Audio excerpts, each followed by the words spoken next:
ಕಾಂಗ್ರೆಸ್ ಪಾಳೆಯದಲ್ಲಿ ಇನ್ನೂ ಆರುತ್ತಾ ಇಲ್ಲ ಮುಸ್ಲಿಂ ಬಂಡಾಯದ ಕಿಚ್ಚು. ಸಿದ್ದರಾಮಯ್ಯ ನಡೆ ಕಂಡು ಆಪ್ತ ನಾಯಕರೇ ಆಕ್ಷೇಪ ವ್ಯಕ್ತಪಡಿಸ್ತಾ ಇದ್ದಾರೆ.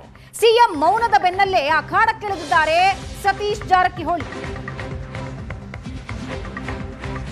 ಅಹಿಂದ ನಾಯಕರನ್ನ ಒಗ್ಗೂಡಿಸೋದಕ್ಕೆ ಅಖಾಡಕ್ಕಿಳಿದಿದ್ದಾರೆ ಸತೀಶ್. ಮುಸ್ಲಿಂ ನಾಯಕರ ಮೇಲೆ ಕ್ರಮ ಆದ್ಮೇಲೆ ಡಿಕೆಶಿ ಜೊತೆ ಚರ್ಚೆ ಮಾಡಿದ್ದಾರೆ. ನಿನ್ನೆ ಪರಮೇಶ್ವರ್ ಜೊತೆನೂ ಕೂಡ ಸಚಿವ ಸತೀಶ್ ಚರ್ಚೆ ಮಾಡಿದ್ದಾರೆ. ಮುನಿಸ್ಕೊಂಡಿರೋ ಮುಸ್ಲಿಂ ನಾಯಕರ ಜೊತೆಗೂ ಸತೀಶ್ ಸಂಪರ್ಕದಲ್ಲಿದ್ದಾರೆ. ಸಿಟ್ಟಿಗೆದ್ದಿರೋ ನಾಯಕರನ್ನ ಸಮಾಧಾನ ಪಡಿಸ್ತಾ ಇದ್ದಾರೆ ಸತೀಶ್ ಜಾರಕಿಹೊಳಿ. ಈ ಮೂಲಕ ನಾನು ಅಹಿಂದ ನಾಯಕ ಅನ್ನೋ ಸಂದೇಶ ರವಾನೆ ಮಾಡ್ತಾ ಇದ್ದಾರೆ. ಎಸ್ಟಿ ನಾಯಕತ್ವದ ಜೊತೆಗೆ ಅಹಿಂದ ನಾಯಕತ್ವದ ಮೇಲೆ ಕಣ್ಣಿಟ್ಟಿದ್ದಾರೆ. ಯಾಕಂದ್ರೆ ಕೆಪಿಸಿಸಿ ಅಧ್ಯಕ್ಷ ಸ್ಥಾನದ ಆಕಾಂಕ್ಷಿಯಾಗಿದ್ದಾರೆ ಸಚಿವ ಸತೀಶ್ ಜಾರಕಿಹೊಳಿ.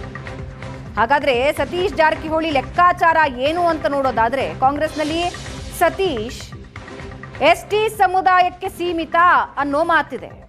ಮುಸ್ಲಿಂ ಸಮುದಾಯ ಸಚಿವ ಸತೀಶ್ ಬೆನ್ನಿಗೆ ಇಲ್ಲ ಅನ್ನೋ ಆಪಾದನೆ ಇದೆ.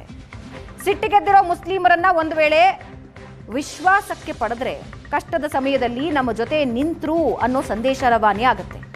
ರಾಜ್ಯದಲ್ಲಿ ಒಂದು ವೇಳೆ ನಾಯಕತ್ವ ಬದಲಾವಣೆ ಆದರೆ ಸತೀಶ್ ಜಾರಕಿಹೊಳಿಗೆ ಕೆಪಿಸಿಸಿ ಸಾರಥ್ಯ ಸಿಗೋ ಸಾಧ್ಯತೆ ಇದೆ. ಆಗ ಮುಸ್ಲಿಮರನ್ನ ಸಂಘಟಿಸೋದು ಕಷ್ಟ. ಆದ್ರೆ ಕಷ್ಟದ ಸಮಯದಲ್ಲಿ ಸತೀಶ್ ಜಾರಕಿಹೊಳಿ ನಮ್ಮ ಜೊತೆ ನಿಂತ್ಕೊಂಡಿದ್ರು ಅನ್ನೋ ಸಂದೇಶ ರವಾನೆ ಆಗ್ಬಿಟ್ರೆ ಹಾದಿ ಸುಗಮ ಆಗತ್ತೆ.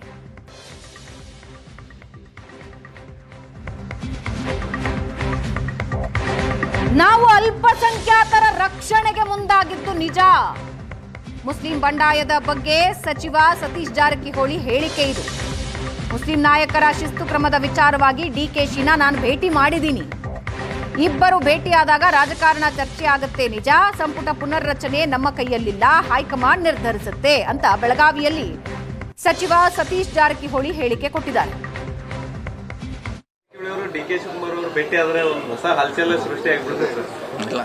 ನಾವು ಹೋಗಿದ್ದು ಅಲ್ಪಸಂಖ್ಯಾತರ ರಕ್ಷಣೆಗೆ ಹೋಗಿದ್ದು ಅಷ್ಟೇ. ಹೋದಾಗ ಸ್ವಾಭಾವಿಕವಾಗಿ ಚರ್ಚೆ ಆಗೇ ಆಗ್ತದೆ, ಆಗುಲ್ಲ ಅಂದಿಲ್ಲ. ರಾಜಕಾರಣ ಚರ್ಚೆ ಇದ್ದೇ ಇರ್ತದೆ. ಸಂಪುಟ ವಿಸ್ತರಣೆ ಬಗ್ಗೆ ಅದು ಹೈಕಮಾಂಡ್ದಲ್ಲಿದೆ, ಯಾರ ಕೈಯಲ್ಲಿ ಇಲ್ಲ. ಅವ್ರು ಯಾವಾಗ ಹೇಳ್ತಾರೋ ಅವಾಗ ಮಾಡ್ತಾರೆ. ನಾವು ಹೋಗಿದ್ದು ಅಲ್ಪಸಂಖ್ಯಾತರ ರಕ್ಷಣೆಗೆ ಹೋಗಿದ್ದು ಅಷ್ಟೇ.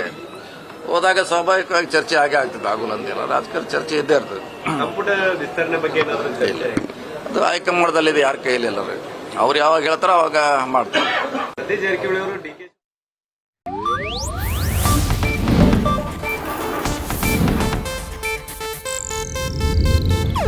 ಇದು ಏಷ್ಯಾನೆಟ್ ನ್ಯೂಸ್ ನೆಟ್ವರ್ಕ್ ಪ್ರಸ್ತುತಿ.